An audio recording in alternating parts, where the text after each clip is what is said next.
Continue toujours notre travail autour de la partie web Java et puis la partie enterprise.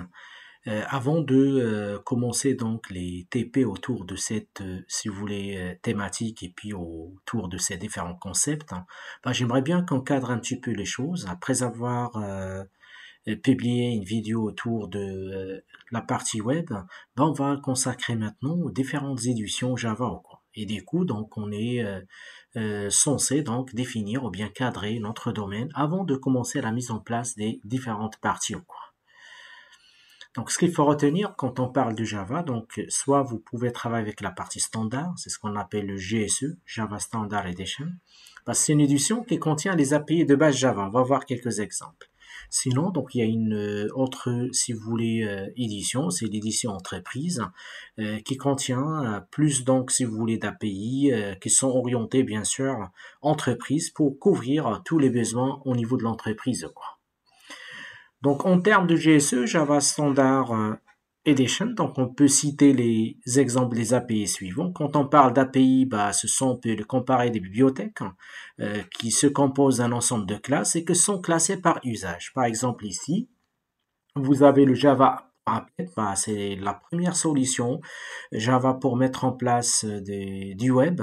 On a le Java AWT, c'est la première version pour les interfaces graphiques.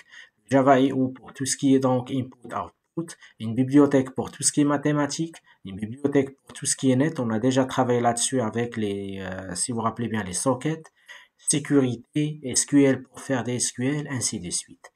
Le Java Standard Edition dispose d'un ensemble de bibliothèques, d'API, qui sont classées par catégorie que vous pouvez intégrer pour satisfaire vos besoins lors du développement de votre application. Pour la version Java 2, on parle surtout de JavaX. Ici, on peut voir par exemple le Swing, qui est la version avancée de partie, si vous voulez, en quelque sorte, interface graphique.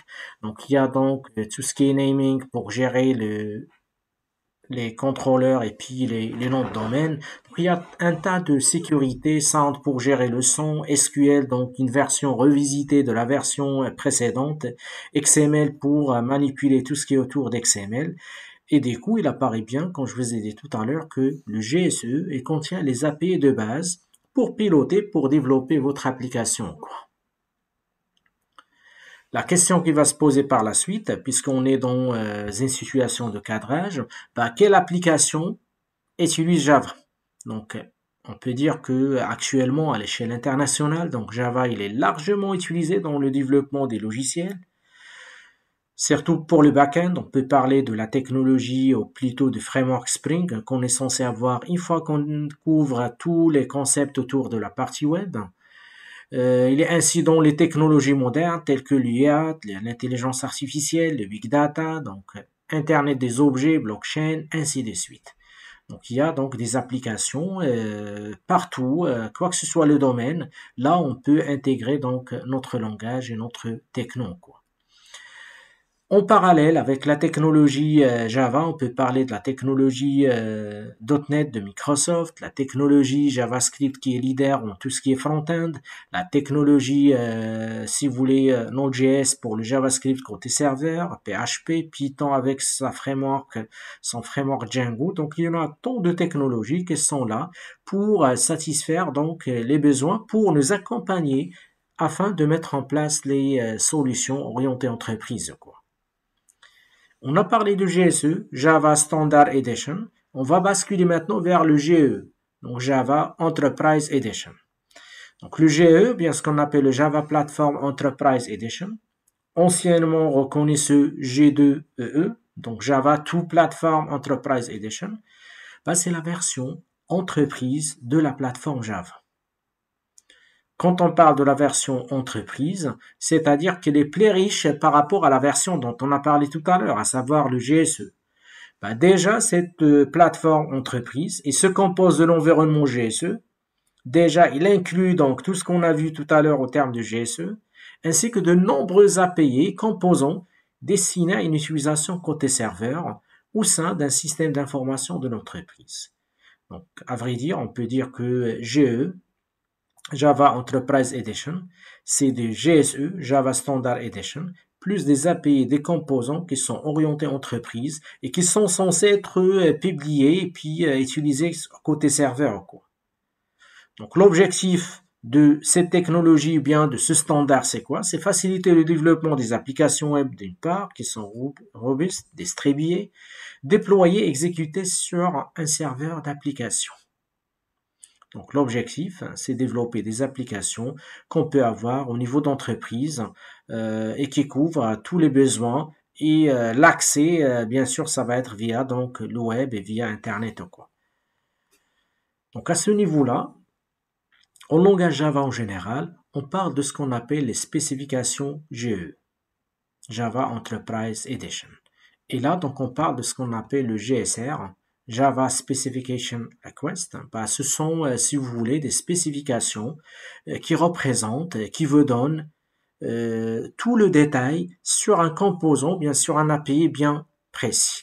Par exemple, si vous voulez plus de détails sur le JDBC, Java Database Connectivity, n'a qu'à faire une recherche sur le Java Specification Request 221. Alors là, il vous donne, si vous voulez en quelque sorte, tout le détail sur cette solution, quoi. Vous voulez intégrer de MVC dans votre application, Model View Controller, bah, il y a donc un document officiel des experts GSER 371 qui vous donne tous les détails sur l'élément en question, quoi. OK? Donc ce sont des spécifications qui viennent de, si vous voulez, la communauté d'experts autour de cette technologie et puis de ce langage en général. Bien sûr, donc, comme toutes les autres technologies, donc il y avait des évolutions et quand on passe donc d'une version à l'autre, donc bien sûr, donc on rajoute d'autres fonctionnalités, on intègre donc d'autres bonnes pratiques tels que des design patterns, on facilite donc notre tâche, on rend le programme ou bien l'application plus compacte, on intègre cette notion de délégation, on utilise des composants prédéfinis qu'on va lui déléguer les tâches. À titre d'exemple, lorsque vous voulez développer une application, il ne faut pas qu'on passe beaucoup de temps à comment connecter votre application à la base de données, comment envoyer des requêtes SQL. Bah, le fait d'utiliser un ORM, ça va faciliter la tâche. On va pas perdre notre temps à dire comment mettre les interfaces, comment faire communiquer les interfaces HTML avec la logique applicative. Il faut chercher donc un composant qui est capable de prendre en charge cette fonctionnalité. Et comme ça, nous, en tant qu'intervenants Java, J2E ou d'autres technologies, on reste concentré sur l'aspect métier de l'application puisque tous les autres aspects techniques, on a des éléments qui sont capables de répondre à tous nos besoins, quoi. Donc en termes, tout à l'heure, je vous ai dit que lorsqu'on parle de G2E, c'est des GSE plus des API plus avancés. Alors là, donc ici, vous avez une liste des API que vous pouvez intégrer dans votre application, quoi. À titre d'exemple, on a l'API JDBC, Java Database Connectivity, qui permet d'assurer la connexion vers la base de données, c'est des bas niveaux, bien sûr. Donc il y a les servlets qu'on est censé avoir la vidéo prochaine, GSP. On a la partie GSF, c'est un framework qui est orienté face ou bien présentation. Il y a un langage d'expression qu'on est censé découvrir, le Expression Language. Puis un standard qui s'appelle GSTL, qui va nous aider à éviter la forte intégration du code Java dans la page HTML. Donc, il y en a pas mal, les web services, de la mailing, il y a pas mal de systèmes d'authentification puis d'autorisation, ce qu'on appelle les JAS si vous voulez, partie orientée XML. Donc là, il y a pas mal d'API qui sont développés autour de cette technologie. Bien sûr, l'objectif, c'est répondre à tous les besoins d'entreprise tout en utilisant une seule plateforme. Bah, c'est ça donc l'objectif de départ, quoi. Donc suite à ce que je viens de dire autour de cette technologie G2E, bah, maintenant on va parler de l'environnement d'exécution des applications entreprises. Donc à ce niveau-là, donc pour exécuter ces composants de nature différente, donc le G2E donc définit ce qu'on appelle la notion de conteneur. Alors le conteneur, il permet aux applications d'accéder aux différentes ressources en utilisant des API ou quoi. Et bien sûr, les appels aux composants se font par les clients, se passent toujours par des conteneurs, c'est-à-dire que le conteneur, c'est lui qui va orchestrer la communication entre la requête qui arrive et puis le traitement qui va s'effectuer pour générer par la suite une réponse. Et du coup, après avoir parlé de ça, donc on va basculer vers ce qu'on appelle la notion de serveur, sachant que nous, la première vidéo autour de web, je vous ai montré sur un atelier comment mettre en place et installer votre serveur web. Donc ici, vous avez un client qui est censé donc envoyer sa requête. Bien sûr, donc au niveau de l'application client, on peut avoir des JavaScript, des CSS, des XML, XLS, etc. Au niveau donc de votre backend, soit vous utilisez donc l'ASP, soit vous utilisez des PHP, soit des GSP. Vous aurez besoin donc de faire appel à un serveur d'application qui prend en charge, c'est là où il y a le déploiement de toute la solution. À partir de ce serveur, on est censé donc communiquer avec une base de données ou bien un système d'information pour pouvoir générer une réponse à la fin, quoi. Du coup, on va voir sur le schéma suivant un exemple d'un serveur HTTP, un serveur web et un exemple d'un serveur Java Enterprise Edition. Un serveur web, donc déjà si vous vous rappelez bien, la première vidéo, je vous ai montré comment mettre en place un serveur web en utilisant, si vous voulez, notre éditeur Eclipse et puis avec notre serveur Apache Tomcat. Donc le Apache Tomcat, qu'est-ce qu'il contient? Déjà, il contient donc une partie qui s'appelle un conteneur web et son rôle, c'est interpréter tout ce qui est GSP, Java Server Pages, interpréter tout ce qui est servlet, et puis c'est lui qui va préoccuper de déploiement et le type de fichier qu'on est censé déployer sur le serveur, ça va être un WAR, Web Archive. Donc ça représente notre, si vous voulez, conteneur qui est capable d'interpréter tout ce qui est autour de votre application Java J2E.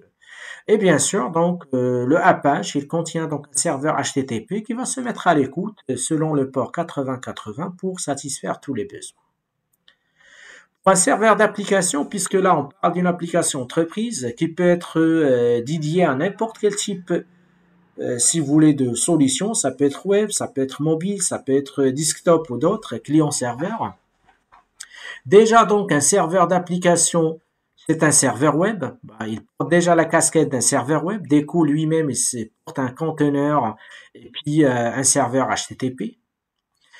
En parallèle, donc, il y a un conteneur EGB. Donc, EGB, bien ce qu'on appelle Enterprise Java Beans, ce sont des objets qui sont déployés à distance sur le serveur, qui se met à l'écoute pour répondre à des requêtes selon des situations bien précises. À ce niveau-là, vous allez déployer tous les EGB.